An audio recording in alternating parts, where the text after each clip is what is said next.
In July of 2017, I had the opportunity to make my first initial visit to the Smithsonian National Museum of African American History and Culture.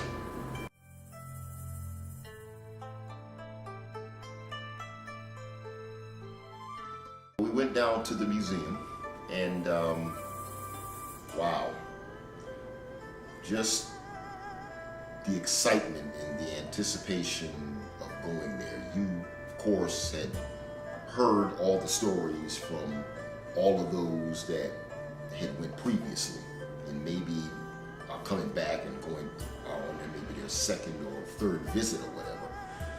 And you will definitely find out immediately once you get inside that everything they said is true. Everything they said is true. You cannot truly take all that in just one visit. It definitely takes more than one visit.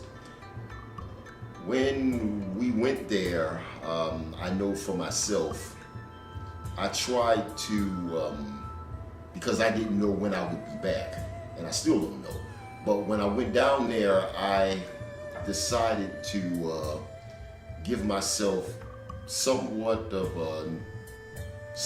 an accelerated tour. I tried to definitely see as much of it as I could. You know, they start you out on the first platform, which obviously takes you through Africa and through, you know, the African civilizations and all the way to the Middle Passage. And as you go up through the further platforms, it just takes you throughout the entire journey of our history. Wow. It was as if you couldn't take really 2 or 3 steps without stopping and looking and just taking it all in. You know, I mean, I know you try. It's one of those things where you try to make plans, and you call yourself trying to see as much of it as you possibly can, but doesn't quite work out that way because you're so taken aback. You know, you're so in awe of just everything that you see that you just have to, you're literally giving yourself a self-imposed history lesson as you're walking through and just taking in the entire experience of it.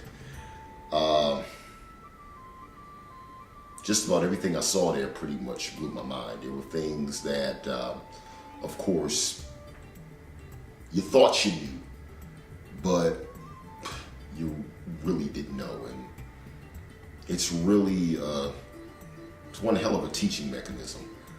Well, there was a lot that I expected and planned to see. Of course, you know, we all want to see the mothership, which is up at pretty much up top, which I did see, which was in and of itself a spectacle to behold.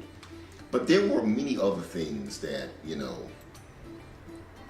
really caught my eye. The Bible of Nat Turner. You know, I had not too long earlier, I had had an opportunity to see the movie, Nate Parker's film, The Birth of a Nation. And up until that point, I didn't know a great deal about Nat Turner or the life of Nat Turner or his rebellion or revolt. But once I saw the movie, it was just, I was hooked on the brother, you know. And so so once I came across that Bible, I was just like, wow, you know.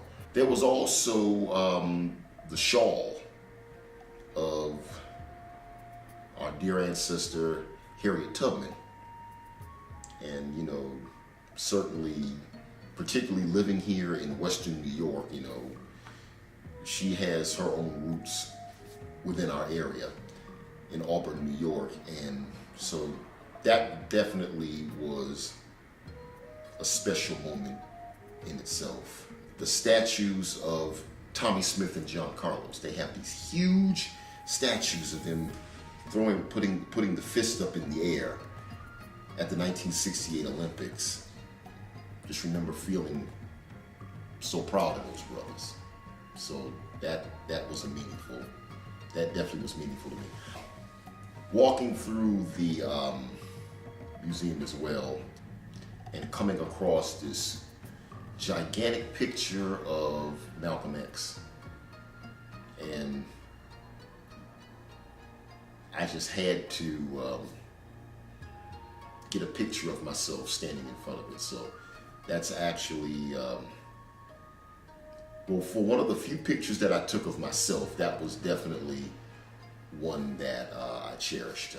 I'll just close it out like this, because I just want to say and just put a disclaimer here that this is not to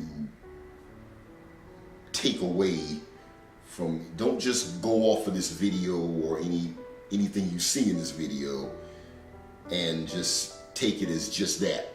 What I'm telling you in this video, just from my experience, for anybody viewing it, is nothing. It's nothing, because it's something that, it's a trip that you have to make.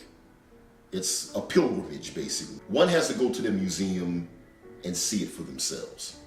I highly recommend for everyone to pay a visit to the Smithsonian National Museum of African American History and Culture.